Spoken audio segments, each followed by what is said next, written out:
नमस्कार, आपका स्वागत है द साइंस हब में। आप लोग देख रहे हैं साइंस की स्पेशल सीरीज 53। अब तक 52 सीरीज कंप्लीट हो चुकी हैं। ये इम्पोर्टेंट है railway group D, NTPC mains के लिए और पीएचडी, टीएसटी, सुपर टेट या किसी भी स्टेट का टेट हो। इवन जितने भी एग्जाम्स होते हैं जिसमें साइंस आती है, ये सीरीज सभी के लिए इम्पोर्टेंट है। आइए दोस्तों, स्टार्ट करते हैं क्वेश्चन नंबर 1326 से। आयोडीन की कमी के कारण कौन सा रोग होता है? तो आयोडीन की कमी के कारण जो रोग होता है उसको गंडमाला या ग्वाइटर कहते हैं या घेंगा कहते हैं। तो ये किसकी कमी के कारण होता है? आयोडीन की कमी के कारण यह रोग होता है। आइए इस क्वेश्चन के आंसर के डिस्क्रिप्शन को देखते हैं। आयोडीन की कमी के कारण गंडमाला रोग होता है। गंडमाला के रोगी के थायराइड ग्रंथि के आकार में बहुत वृद्धि हो जाती है। थायराइड ग्रंथि जो है वह गले में पाई जाती है। जिस व्यक्ति को ये थायराइड या क्या होता है, गंडमाला या ग्वाइटर रोग होता है या घेंगा रोग होता है, गले में सूजन आ जाती है, सांस लेने में प्रॉब्लम होने लगती है। आयोडीन रोगी पहाड़ी क्षेत्र में अधिक होते हैं। आयोडीन की कमी जो स्पेशली दोस्तों है वह पहाड़ी एरिया में होती है, जहाँ पर ऊंचे ऊंचे पहाड़ होते हैं। जो लोग वहाँ निवास करते हैं उनको ये बीमारी अधिकतर होती है। समुद्री क्षेत्र में आयोडीन अधिक मिलता है। स्वाभाविक है, समुद्र से ही नमक बनाया जाता है और नमक में आयोडीन पाया जाता है। तो समुद्र के आसपास जितने भी या समुद्र से लगे हुए जितने भी राज्य होंगे वहाँ पर इस टाइप की बीमारी देखने को बहुत कम मिलेगी, या यूँ कहें बिल्कुल भी नहीं मिलेगी। जितने भी तटीय राज्य हैं, चाहे वो गुजरात हो, महाराष्ट्र हो, फिर आपका गोवा हो, केरल हो, कर्नाटक हो, तमिलनाडु हो, आंध्र प्रदेश हो, उड़ीसा हो, असम या पश्चिम बंगाल, जितने भी ये 9 तटीय राज्य हैं, इनमें जो ग्वाइटर के रोगी हैं या गंडमाला के रोगी हैं वह बहुत कम मिलेंगे या नगण्य मिलेंगे।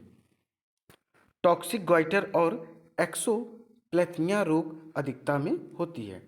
रतौंधी रोग विटामिन ए की कमी से होता है। विटामिन ए की कमी से कौन सा रोग होता है? Night blindness.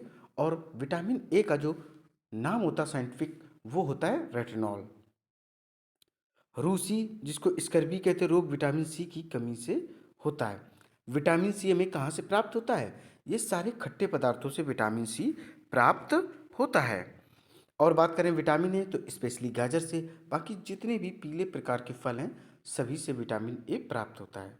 सुखंडी, जिसको रिकेट्स कहते हैं, ये विटामिन डी की कमी से होता है। विटामिन डी का जो साइंटिफिक नेम होता है कैल्सीफेरॉल होता है।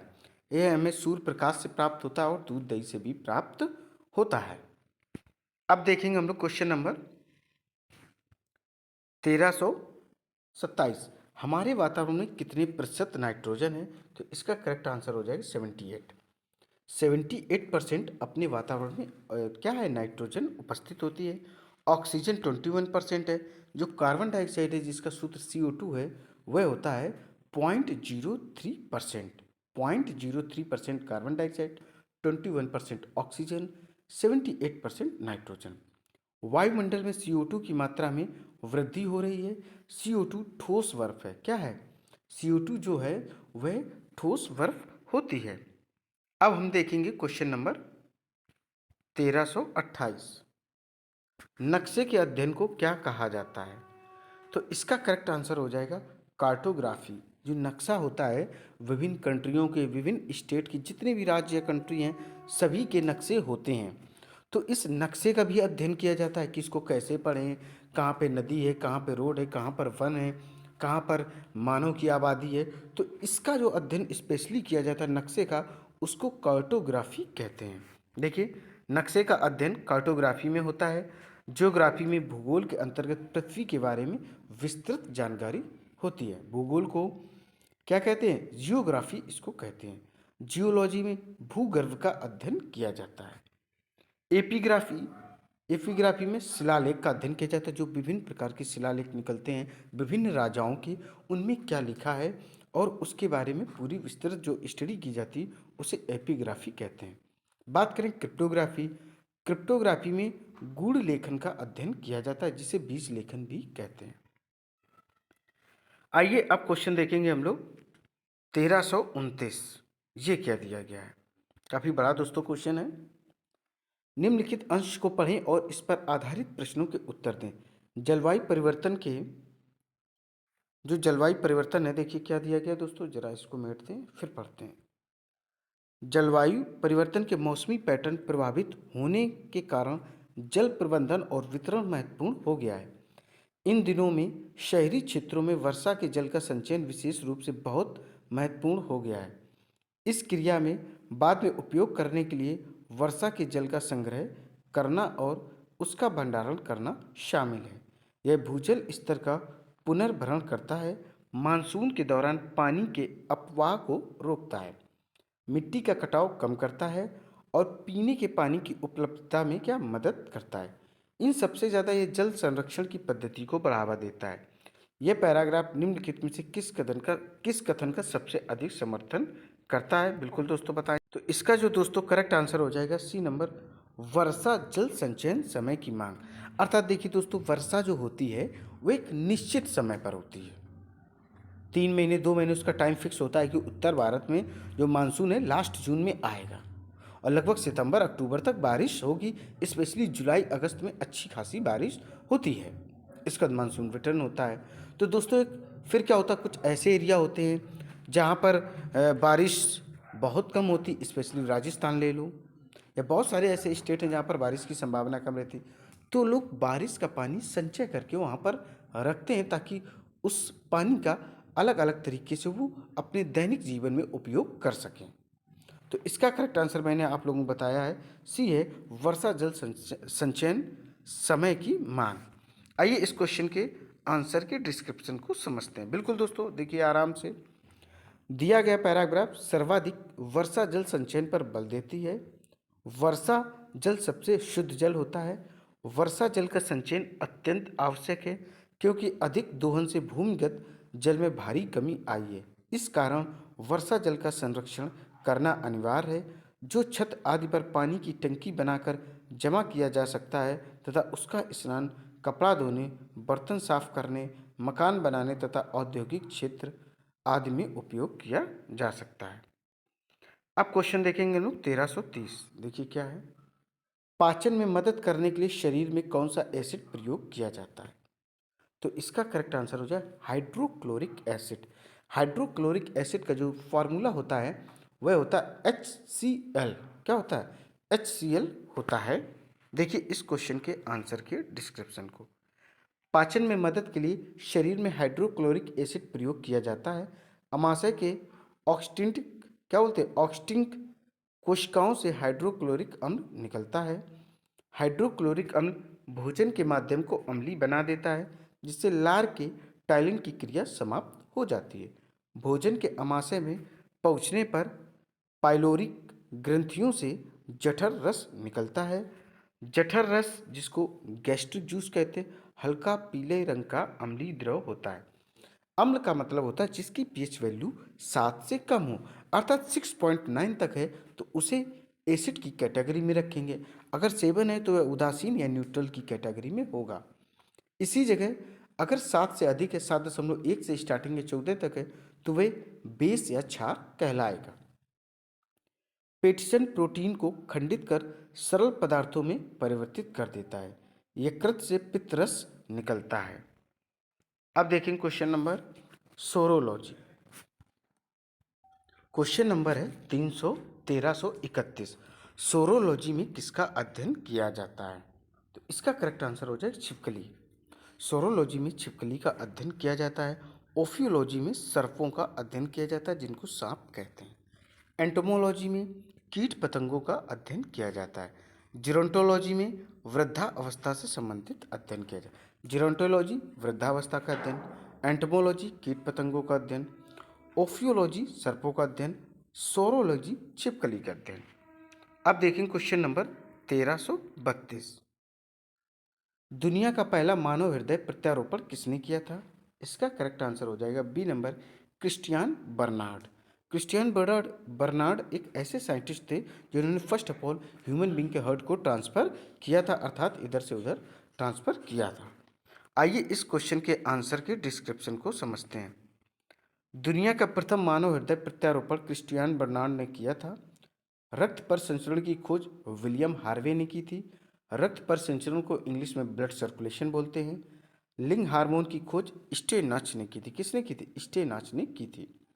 ओपन हार्ट सर्जरी वाल्टर लिल हेल ने सर्वप्रथम की थी। अगर आपसे पूछा जाए जो ओपन हार्ट होता है उसकी सर्जरी फर्स्ट ऑफ ऑल किसने की थी, तो आप बता सकते हो वाल्टर लिल हेल ने। बैक्टीरिया की खोज ल्यूवेनहॉक ने की थी। रक्त परिवर्तन कार्ल लैंड स्टीनर ने की थी। रक्त परिवर्तन का सेंस है यहाँ पर दोस्तों ब्लड ग्रुप, जिसको आप रक्त समूह कहते हैं। ए बी ओ और ए बी, ये अलग अलग हैं। ए बी ओ इसको आप शॉर्ट में कह सकते हैं। सल्फा ड्रग्स की खोज डॉक मैक ने किया। बीसीजी की खोज यूरिन कालमेट ने की। बीसीजी की खोज किसने की थी? यूरिन कालमेट ने की, कालमेट ने की। अब क्वेश्चन देखेंगे 1333। निम्नलिखित में से कौन सा मनुष्य का अध्ययन होता है? तो इसका करेक्ट आंसर हो जाए एंथ्रोपोलॉजी। एंथ्रोपोलॉजी के अंतर्गत मनुष्य का अध्ययन किया जाता है। आर्कियोलॉजी में पुरातत्व संबंधी विज्ञान की शाखा अर्थात पुरातत्व का इसके अंतर्गत अध्ययन किया जाता है। एक्थियोलॉजी में मछलियों का अर्थात फिश की स्टडी की जाती है। और बोरीलॉजी, तो इसमें वृक्ष उत्पादन संबंधी विज्ञान का अध्ययन किया जाता है। तो दोस्तों फिर से देख लें, एंथ्रोपोलॉजी मनुष्य का अध्ययन, आर्कियोलॉजी पुरातत्व संबंधी विज्ञान, इक्थियोलॉजी मछलियों का अध्ययन, और बोरीलॉजी जिसको ऑर्बोली कल्चर भी कहते हैं, और वो और बोरी कल्चर या लॉजी बोथ आर इक्वल, वृक्ष उत्पादन संबंधी विज्ञान का इसमें अध्ययन किया जाता है। अब देखें क्वेश्चन नंबर 1334। सबसे बड़ी मानव कोशिका कौन सी है? तो इसका करेक्ट आंसर हो जाएगा ओवम। क्या है? ओवम इसका करेक्ट आंसर हो जाएगा। सबसे बड़ी मानव कोशिका ह्यूमन बीइंग की है, वह ओवम है। कोशिका जीवन की सबसे छोटी कार्यात्मक एवं संरचनात्मक इकाई होती है, अर्थात ये सबसे मूल इकाई होती है, इसी से शरीर का निर्माण होता है। कोशिका को इंग्लिश में सेल कहते हैं। और कोशिका की खोज 1665 में रॉबर्ट हुक ने की थी। किसने की थी? रॉबर्ट हुक ने। जैसा कि नीचे लिखा है, कोशिका शब्द का प्रयोग सर्वप्रथम रॉबर्ट हुक ने सन 1665 में की थी। सबसे लंबी कोशिका तंत्रिका तंत्र होती है, जिसको नर्वस सिस्टम इंग्लिश में कहते हैं। सबसे बड़ी कोशिका शुतुरमुर्ग के अंडे, जिसको ऑस्ट्रिच कहते हैं। इसके अंडे का वेट तकरीबन 1.5 किलो होता है। कोशिका सिद्धांत का जो प्रतिपादन है वह 1838 और 39 में स्लाइडन एवं स्वान ने किया था। हमेशा ये दोस्तों क्वेश्चन आता है कि जो कोशिका सिद्धांत है, सेल्फ प्रिंसिपल है, वो किसने लॉन्च किया था? तो आप बता सकते हैं स्लाइडन एवं स्वान ने। अब देखेंगे क्वेश्चन नंबर हम लोग 1335। निम्नलिखित में से कौन सा अशुद्ध रक्त संचार करता है? कौन इसमें ऐसा है जो अशुद्ध रक्त संचार करता है? तो इसका करेक्ट आंसर हो जाएगा पल्मोनरी धमनी। क्या? जिसको इंग्लिश में पल्मोनरी आर्टरी भी कहा जाता है। पल्मोनरी धमनी दाहिने निलय से फेफड़ा में रक्त पहुंचाता है। हृदय के दाहिने भाग में अशुद्ध रक्त यानी CO2 युक्त रक्त एवं बाएं भाग में शुद्ध रक्त यानी ऑक्सीजन युक्त रहता है। हृदय की मांसपेशियों को रक्त पहुंचाने वाली वाहिनी को करोनरी धमनी कहते हैं। क्या कहते हैं? करोनरी आर्टरी कहते हैं। इसी में किसी प्रकार की रुकावट होने पर हृदयघात, जिसको हार्ट अटैक कहते हैं, जब दोस्तों ब्लड की सप्लाई बंद हो जाती है तभी हार्ट अटैक आता है। धमनी में शुद्ध रक्त अर्थात ऑक्सीजन युक्त रक्त होता है। अपवाद में सिर्फ पल्मोनरी धमनी है। पल्मोनरी धमनी में क्या होता है? अशुद्ध रक्त होता है। बाकी में सभी में धमनी में शुद्ध रक्त होता है। शिरा में अशुद्ध रक्त अर्थात CO2 रक्त होता है। अपवाद सिर्फ पल्मोनरी शिरा। शिरा जो टोटल होगी उसमें सिर्फ अशुद्ध रक्त होगा, बट स्पेशली जो आप छोड़ दें वह पल्मोनरी शिरा है जिसमें कि अशुद्ध रक्त होता है। अब देखें क्वेश्चन नंबर 1336। इंसुलिन की खोज के लिए किसको नोबेल पुरस्कार से सम्मानित किया गया था? तो देखिए, तो दोस्तों अपना क्वेश्चन है 1336 सॉरी। तो इसका करेक्ट आंसर हो जाएगा ए नंबर, फ्रेडरिक बेंटिंग। क्या? फ्रेडरिक बेंटिंग को नोबेल पुरस्कार दिया गया था। किसके लिए? इंसुलिन की खोज के लिए दिया गया था। इंसुलिन की खोज के लिए नोबेल पुरस्कार फ्रेडरिक बेंटिंग को दिया गया था। इंसुलिन की खोज 1921 में बेंटिंग एवं वेस्ट ने किया था। यह ग्लूकोज को ग्लाइकोजन बनने की क्रिया को नियंत्रित करता है। रुधिर में ग्लूकोज की मात्रा बढ़ना मधुमेह कहलाता है। अगर दोस्तों रुधिर में ग्लूकोज की मात्रा बढ़ जाएगी तो क्या हो जाएगा? तो उसमें मधुमेह या डायबिटीज रोग हो जाएगा। ग्लूकोन पुनः ग्लाइकोजन को ग्लूकोज में बदल देता है। सोमैटोस्टैटिन पॉलीपेप्टाइड हार्मोन होता है जो भोजन के स्वांगीकरण की अवधि को बढ़ाता है। अब हम लोग देखेंगे 1337 गर्भ निरोधक गोलियों में क्या होता है। तो इसका करेक्ट आंसर हो जाएगा सी नंबर, प्रोजेस्टेरॉन और एस्ट्रोजन का गौण मिश्रण। क्या होता है? देखिए, गर्भ निरोधक गोलियों में प्रोजेस्टेरॉन और एस्ट्रोजन का गौण मिश्रण शामिल होता है। अनचाहे गर्भधारण को रोकने के लिए गर्भ निरोधक गोली का प्रयोग किया जाता है। भारत विश्व का प्रथम देश है जहां परिवार नियोजन कार्यक्रम चलाया गया है। टेस्टोस्टेरोन हार्मोन पुरुषोचित लैंगिक क्षमता या यौन आकर्षण को प्रेरित करता है।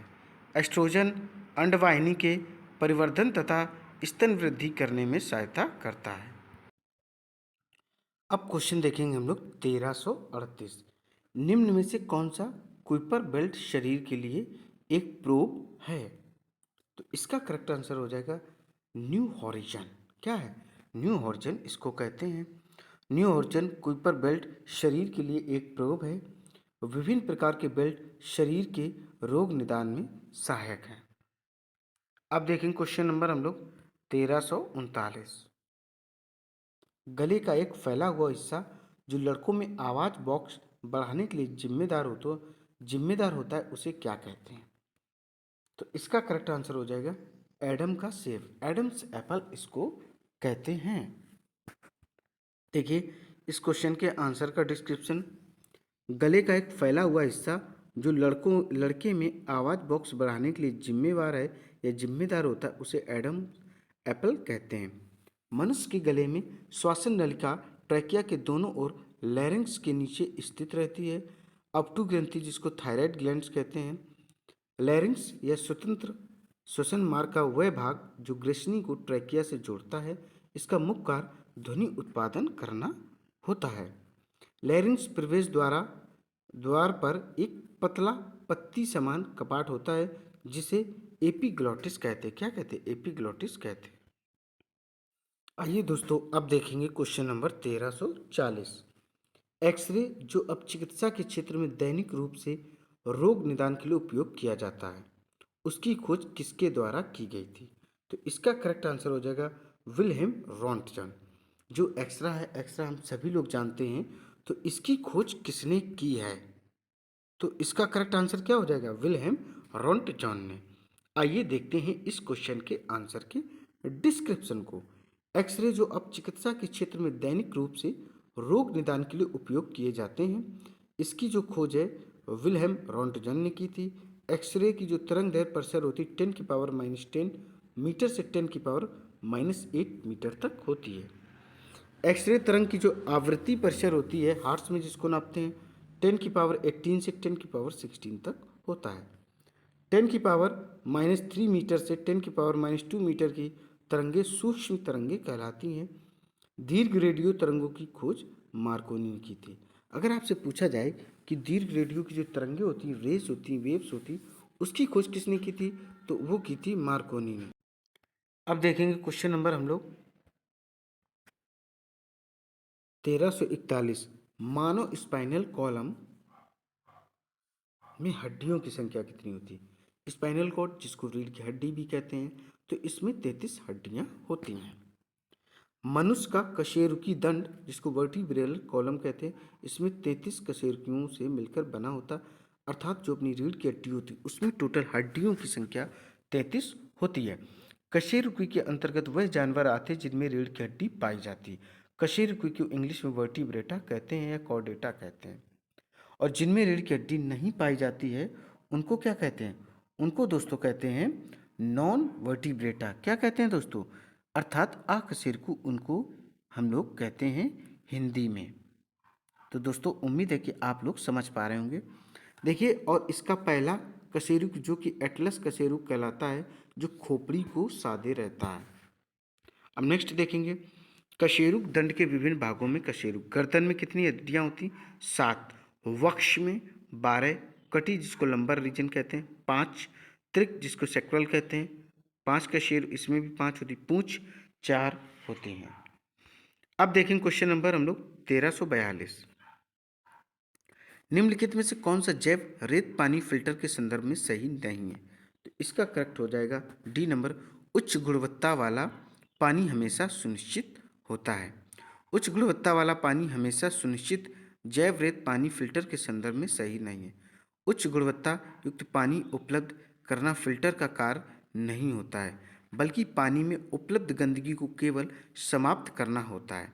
उच्च गुणवत्ता पानी के लिए उस पानी में वह गुण होना चाहिए जिसका प्रयोग पीने के लिए किया जाता है, अथवा उसमें आवश्यक पोषक तत्व उचित मात्रा में मिलाकर प्राप्त किया जा सकता है।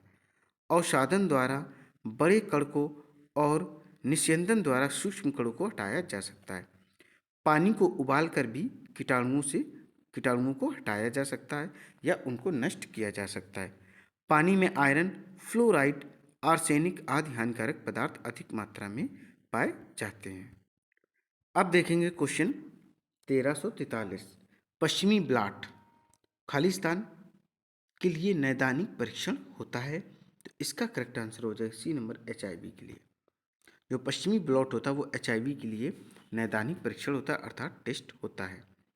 पश्चिमी ब्लॉट टेस्ट HIV पॉजिटिव होने को बताता है। HIV P24 एंटीजोन HIV की जांच कर रोग की तीव्रता की जानकारी मिलती है। CD4 काउंट द्वारा रोगी की प्रतिरोधक क्षमता का आकलन होता है। पोलियो टाइप 3 अधिकतर पाया जाता है। भारत को WHO ने पोलियो मुक्त देश घोषित किया है। प्लेग पास्टोरेला पेस्टिस जीवाणु से होता है। टाइफाइड साल्मोनेला टाइफी जीवाणु से होता है। कुष्ठ माइक्रोबैक्टीरियम लेप्टी जीवाणु से होता है। अब हम लोग क्वेश्चन देखेंगे 344। देखिए क्या दिया गया है। CT स्कैन के लिए कौन सा सही नहीं है? तो करेक्ट आंसर हो जाएगा बी नंबर, स्कैनिंग अक्सर दर्दनाक होती है। बिल्कुल ये गलत है, कोई दर्द नहीं होता है CT स्कैन में दोस्तों, याद रखिएगा। अब देखेंगे क्वेश्चन नंबर 1345। निम्नलिखित में से कौन सा सीधे कोलेस्ट्रॉल का उल्लेख नहीं करता है? तो इसका करेक्ट आंसर हो जाएगा सी नंबर, रेसूस फैक्टर। क्या रेसूस फैक्टर जो है वह रेसूस सीधे कोलेस्ट्रॉल का उल्लेख नहीं करता। कोलेस्ट्रॉल तैलीय पदार्थ में मुख्यतः पाया जाता है। हृदय रोगी को कोलेस्ट्रॉल की मात्रा अधिक नहीं लेनी चाहिए, बल्कि कोलेस्ट्रॉल मुक्त भोज्य पदार्थ प्रयोग करना चाहिए। अब देखेंगे क्वेश्चन नंबर 1346। निम्नलिखित में से कौन सा खाद्य के लिए सहायक के रूप में नहीं माना जाता है? तो करेक्ट आंसर हो जाएगा डी नंबर, मछली की हड्डियाँ। अंडे का बाहरी आवरण, लकड़ी का बुरादा, चाय बैग आदि चीज़ें तो हैं। खाद्य के रूप में मछली की हड्डियां दिए गए विकल्प में सहायक नहीं माना जाता है। हड्डियों से कैल्शियम एवं फास्फोरस की मात्रा प्राप्त होती है, लेकिन मछली की हड्डियां उपयुक्त नहीं होती। भारत में यूरिया का प्रयोग सर्वाधिक उर्वरक के रूप में होता है। भारत में पोटास मुख्यतः आयात द्वारा पूरा होता है। यूरिया के उत्पादन में भारत आत्मनिर्भर है। यूरिया में नाइट्रोजन की मात्रा 46% होती है। भारत का प्रथम उर्वरक कारखाना 1906 ईस्वी में सुपर फास्फेट का रानीपेट में लगाया गया है। सिंदरी उर्वरक संयंत्र 1951 ईस्वी में स्थापित किया गया। आइए अब देखते हैं क्वेश्चन नंबर 1347। भारत ने नीली जीभ रोग के लिए पहला टीका विकसित कर लिया जो मुख्यतः निम्न में से किस में पाया जाता है? करेक्ट आंसर हो जाए भेड़ और बकरियों में। भारत में नीली जीभ रोग के लिए पहला टीका विकसित किया गया जो मुख्यतः भेड़ और बकरियों से संबंधित है। प्रथम टीका एडवर्ड जेनर द्वारा चेचक का तैयार किया गया था। रानीखेत रोग मुर्गा में फैलता है। रानीखेत रोग जो होता है किसमें फैलता है? वह मुर्गा में फैलता है। फाइलेरिया को हाथी पाँव या पील पाँव भी कहते हैं। अब देखेंगे क्वेश्चन नंबर हम लोग 1348। कैंसर के ऊतकों की जांच के लिए किसका उपयोग किया जाता है? तो वह होता है बायोप्सी। बायोप्सी के माध्यम से दोस्तों पता चलता है कि कैंसर है कि नहीं है। अब देखें क्वेश्चन नंबर 1349। सुश्रुत को या खालिस्तान के रूप में जाना जाता है। इसका करेक्ट आंसर है बी नंबर, भारतीय शल्य चिकित्सा के जनक। अगर आपसे पूछा जाए कि भारतीय शल्य चिकित्सा जनक के फादर कौन है या जनक कौन है, तो वो सुश्रुत थे। आइए देखते हैं सुश्रुत संहिता को 101 प्रकार के शल्य चिकित्सा के उपकरण का उल्लेख किया गया है। सुश्रुत अनेक प्रकार के सूक्ष्म शल्य चिकित्सा करने में निपुण थे। ये गुप्त काल में थे। जीवक हर्यक वंश के संस्थापक बिम्बसार के दरबारी भीषक वैद्य डॉक्टर थे। अब देखेंगे क्वेश्चन नंबर हम लोग 1350। खसरा किसकी वजह से होता है? इसका करेक्ट आंसर हो जो वायरस। वायरस की वजह से खसरा होता है। खसरा को इंग्लिश में मीजल्स भी कहते हैं।